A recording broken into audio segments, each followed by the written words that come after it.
Why the Buddha once said, "All phenomena are rooted in desire." All phenomena, the Buddha once said, are rooted in desire. Everything we think, say, or do, every experience comes from desire. Even we come from desire. We were reborn into this life because of our desire to be. Consciously or not, our desires keep redefining our sense of who we are. Desire is how we take our place in the causal matrix of space and time. The only thing not rooted in desire is nirvana, for it's the end of all phenomena and lies even beyond the Buddha's use of the word all. But the path that takes you to nirvana is rooted in desire, in skillful desires. The path to liberation pushes the limits of skillful desires to see how far they can go. The notion of a skillful desire may sound strange, but a mature mind intuitively pursues the desires it sees as skillful and drops those it perceives as not. Basic in everyone is the desire for happiness. Every other desire is a strategy for attaining that happiness. You want an iPod, a sexual partner, or an experience of inner peace because you think it will make you happy. Because these secondary desires are strategies, they follow a pattern. They spring from an inchoate feeling of lack and limitation. They employ your powers of perception to identify the cause of the limitation. And they use your powers of creative imagination to conceive a solution to it. But despite their common pattern, desires are not monolithic. Each offers a different perception of what's lacking in life, together with a different picture of what the solution should be. A desire for a sandwich comes from a perception of physical hunger and proposes to solve it with a Swiss on rye. A desire to climb a mountain focuses on a different set of hungers for accomplishment, exhilaration, self-mastery, and appeals to a different image of satisfaction. Whatever the desire, if the solution actually leads to happiness, the desire is skillful. If it doesn't, it's not. However, what seems to be a skillful desire may lead only to a false or transitory happiness, not worth the effort entailed. So wisdom starts as a meta-desire, to learn how to recognize skillful and unskillful desires for what they actually are. Unskillful desires can create suffering in a variety of ways. Sometimes they aim at the impossible, not to grow old or die. Sometimes they focus on possibilities that require distasteful means, such as lying or cheating to get ahead in your job. Or the goal, when you get it, may not really keep you happy. Even the summit of Everest can be a disappointment. Even when it's not, you can't stay there forever. When you leave, you're left with nothing but memories, which can shift and fade. If you did mean or hurtful things to get there, their memory can burn away any pleasure that memories of the summit might hold. In addition, desires often pull in opposite directions. Your desire for sex, for instance, can get in the way of your desire for peace. In fact, conflict among desires is what alerts us to how painful desire can be. It's also what has taught each desire how to speak, to persuade, to argue or bully its way into power. And just because a desire is skillful doesn't mean it's more skillful at arguing its case than the unskillful ones, for those can often be the most intransigent, the most strident, the slickest in having their way. This means that wisdom has to learn how to strategize too, to strengthen skillful desires so that less skillful desires will listen to them. That way desires can be trained to work together toward greater happiness. This is how a mature and healthy mind works, conducting a dialogue not so much between reason and desire as between responsible desires and irresponsible ones. But even in a mature mind, the dialogue often yields compromises that don't really go to the heart, snatches of sensual pleasure, glimpses of spiritual peace, nothing really satisfying and whole. Some people, growing impatient with compromise, turn a deaf ear to prudent desires and tune into demands for instant gratification. All the sex, power and money they can grab. But when the rampage of gratification wears itself out, the damage can take lifetimes to set right. Other people try their best to accept the compromise among desires, trying to find a measure of peace in not reaching for what they see as impossible. But this peace, too, depends on a deaf inner ear, denying the underlying truth of all desires, that a life of endless limitations is intolerable. Both sorts of people share a common assumption that true, unlimited happiness lies beyond reach. Their imaginations are so stunted that they can't even conceive of what a true, unlimited happiness in this lifetime would be. What made the Buddha special was that he never lowered his expectations. He imagined the ultimate happiness, one so free from limit and lack that it would leave no need for further desire, and then treasured his desire for that happiness as his highest priority. Bringing all his other desires into dialogue with it, he explored various strategies until finding one that actually attained that unlimited goal. This strategy became his most basic teaching, the Four Noble Truths. Most of us, when looking at the Four Noble Truths, don't realize that they're all about desire. We're taught that the Buddha gave only one role to desire, as the cause of suffering. Because he says to abandon the cause of suffering, it sounds like he's denying any positive role to desire and its constructive companions, creativity, imagination, and hope. This perception, though, misses two important points. The first is that all four truths speak to the basic dynamic of desire on its own terms: perception of lack and limitation, the imagination of a solution, and a strategy for attaining it. The first truth teaches the basic lack and limitation in our lives, the clinging that constitutes suffering, while the second truth points to the types of desires that lead to clinging, desires for sensuality, becoming, and annihilation. The third truth expands our imagination to encompass the possibility that clinging can be totally overcome.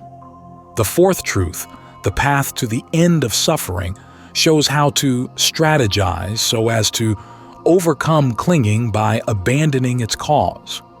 The second point that's often missed is that the noble truths give two roles to desire, depending on whether it's skillful or not. Unskillful desire is the cause of suffering. Skillful desire forms part of the path to its cessation.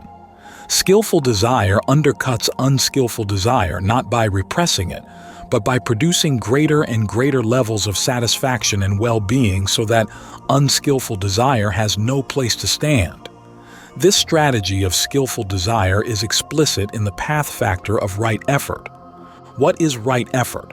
There is the case where a monk, here meaning any meditator, generates desire, endeavors, arouses persistence, upholds and exerts his intent for the sake of the non-arising of evil, unskillful mental qualities that have not yet arisen, for the sake of the abandoning of evil, unskillful qualities that have arisen, for the sake of the arising of skillful qualities that have not yet arisen, for the maintenance, non-confusion, increase, plenitude, development, and culmination of skillful qualities that have arisen.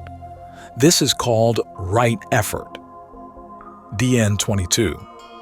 As this formula shows, the crucial elements for replacing unskillful mental qualities with skillful ones are desire, persistence, and intent. Desire gives the initial impetus and focus for right effort, while persistence provides staying power. Intent is the most complex factor of the three. The Pali word here, sita, also means mind, and in this context it means giving your whole mind to the work at hand, all your powers of sensitivity, intelligence, discernment, and ingenuity. You don't want your mind to be split on this issue. You want all of its powers working together on the same side. These three qualities, desire, persistence, and intent, underlie every attempt to master a skill, so it's useful, in undertaking the path, to reflect on how you've used these qualities to master skills in the past. The Buddha made this point in his many similes, comparing the person on the path to a master craftsman, a musician, carpenter, surgeon, acrobat, cook. As with any skill, there are many steps to developing the path, but 4 stand out. The first is to use your ingenuity to fight off the chorus of inner voices, trying to dissuade you from making the effort to be skillful in the first place. These voices are like devious lawyers representing strongly entrenched interests, all your threatened unskillful desires. You have to be quick and alert in countering their arguments, for they can come from all sides, sounding honest and wise even though they're not. Here are some of the arguments these voices may propose, along with a few effective responses. Trying to manipulate your desires like this is unnatural. Actually, you're already manipulating your desires all the time when you choose one desire over another, so you might as well learn to do it skillfully. And there are plenty of people out there only too happy to manipulate your desires for you. Think of all the advertisements clamoring for your attention. So it's better to put the manipulation in more trustworthy hands, your own. Trying to change your desires is an attack on your very self. This argument works only if you give your sense of self, which is really just a grab bag of desires, more solidity than it deserves. You can turn the argument on its head by noting that since yourself is a perpetually changing lineup of strategies for happiness, you might as well try changing it in a direction more likely to achieve true happiness. To think of skillful and unskillful desires is dualistic and judgmental. You don't want non-dualistic mechanics working on your car or non-dualistic surgeons operating on your brain. You want people who can tell what's skillful from what's not. If you really value your happiness, you'll demand the same discernment in the person most responsible for it, yourself. It's too goal-oriented. Just accept things as they are in the present. Every desire tells you that things in the present are limited and lacking. You either accept the desire or accept the lack. To accept both at once is to deny that either has any real truth. To try to dwell peacefully in the tension between the two, in a path of no craving to be rid of either, is what the Buddha called limited equanimity, and what one Thai forest master called the equanimity of a cow. It's a futile attempt to resist such a divine and mysterious power. Desire seems overwhelming and mysterious simply because we don't know our minds. And where would we be if we kept slapping the term divine or cosmic on forces we didn't understand? Arguing with unskillful desires is too much work. Consider the alternative, an endless wandering from one set of limitations to another, continually seeking happiness, and yet finding it always slipping from your grasp, repeatedly taking a stance for one desire one moment and shifting to another desire the next. Right effort at least gives you one steady place to stand. It's not adding a more demanding desire to the chaotic mix. It's offering a way to sort out the mess. And the Buddha's path holds open the hope of an unlimited happiness, preceded by increasingly refined and reliable levels of happiness all along the path. In short, his alternative is actually the one that's more enjoyable and involves less work. Once you've silenced these voices, the next step is to take responsibility for your actions and their consequences. This requires being willing to learn from your mistakes. Several years ago, a sociologist studied students in a neurosurgery program to see what qualities separated those who succeeded from those who failed. He found ultimately that 2 questions in his interviews pointed to the crucial difference. He would ask the students, "Do you ever make mistakes? If so, what is the worst mistake you've ever made?" Those who failed the program would inevitably answer that they rarely made mistakes or else would blame their mistakes on factors beyond their control. Those who succeeded in the program not only admitted to many mistakes, but also volunteered information on what they would do not to repeat those mistakes in the future. The Buddha encouraged this same mature attitude in his first instructions to his son, Rahula. He told Rahula to focus on his intentions before acting, and on the results of his actions both while he was doing them and after they were done.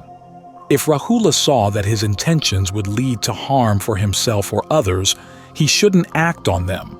If he saw that his thoughts, words, or deeds actually produced harm, he should stop them and resolve never to repeat them, without at the same time falling into remorse. If, on the other hand, he saw no harmful consequences from his actions, he should take joy in his progress on the path, and use that joy to nourish his continued practice. Although the Buddha aimed these instructions at a 7-year-old child, the pattern they outline informs every level of the practice. The whole path to awakening consists of sticking to the desire always to do the most skillful thing. It develops as your sense of skillful gets more refined. If you act on an unskillful desire, take responsibility for the consequences, using them to educate that desire as to where it went wrong. Although desires can be remarkably stubborn, they share a common goal, happiness, and this can form the common ground for an effective dialogue. If a desire doesn't really produce happiness, it contradicts its reason for being. The best way to make this point is to keep tracing the thread from the desire to its resulting actions, and from the actions to their consequences. If the desire aimed at a happiness that caused suffering to others, notice how their corresponding desire for happiness leads them to undermine the happiness you sought. If the desire aimed at a happiness based on things that can age, grow ill, die, or leave you, notice how that fact sets you up for a fall. Then notice how the distress that comes from acting on this sort of desire is universal. It's not just you. Everyone who has acted, is acting, or will act on that desire has suffered in the past, is suffering right now, and will suffer in the future. There's no way around it. Reflecting this way helps to weaken the "why me" tendency that aggravates suffering and makes you cling fiercely to the desire causing it. It also helps develop two important attitudes that strengthen skillful desires: a sense of dismay, samvega, over the universality of suffering, and an attitude of heedfulness, appamada, to avoid being duped by that particular type of desire again. Unskillful desires don't really give way, though, until you can show that other, less troublesome desires actually can produce greater happiness. This is why the Buddha emphasizes learning how to appreciate the rewards of a virtuous, generous life, the joy in fostering the happiness of others, the solid dignity and self-worth in doing the hard but the right thing. It's also why his path centers on states of blissful, refreshing concentration. Accessing this refreshment in your meditation gives you immediate, visceral proof that the Buddha was no killjoy.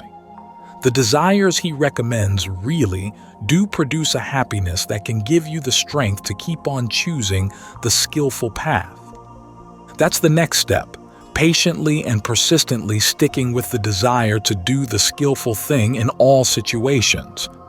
This isn't a matter of sheer effort. As any good sports coach will tell you, hours of practice don't necessarily guarantee results.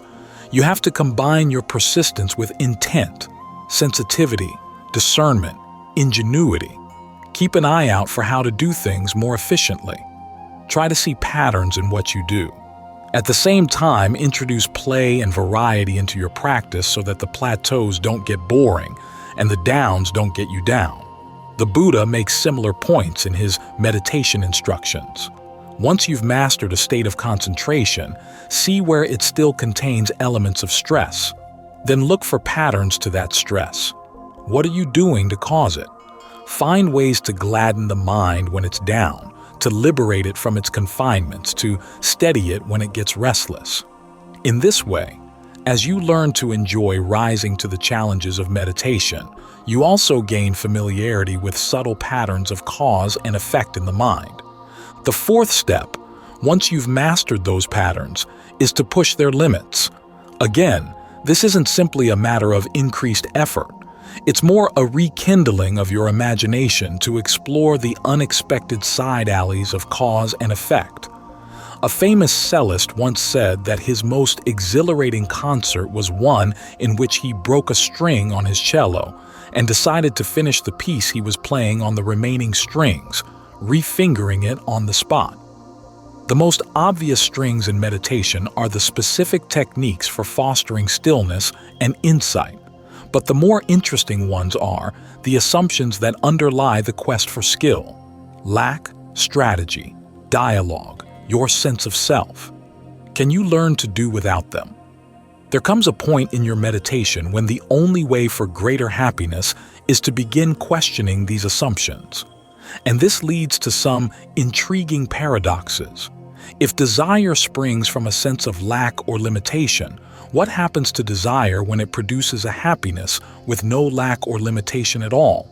What's it like not to need desire? What would happen to your inner dialogue, your sense of self? And if desire is how you take your place in space and time, what happens to space and time when desire is absent? The Buddha encouraged these queries by describing the awakened person as so undefined and unlimited that he or she couldn't be located in the present life or be described after this life as existing, not existing neither or both. This may sound like an abstract and unreachable goal, but the Buddha demonstrated its human face in the example of his person.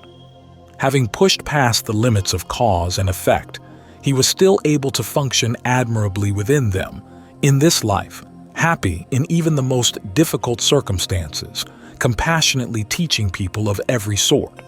And there's his testimony that not only monks and nuns, but also lay people, even children, had developed their skillful desires to the point where they gained a taste of awakening as well. So imagine that, and listen to any desire that would take you in that direction, for that's your path to true happiness.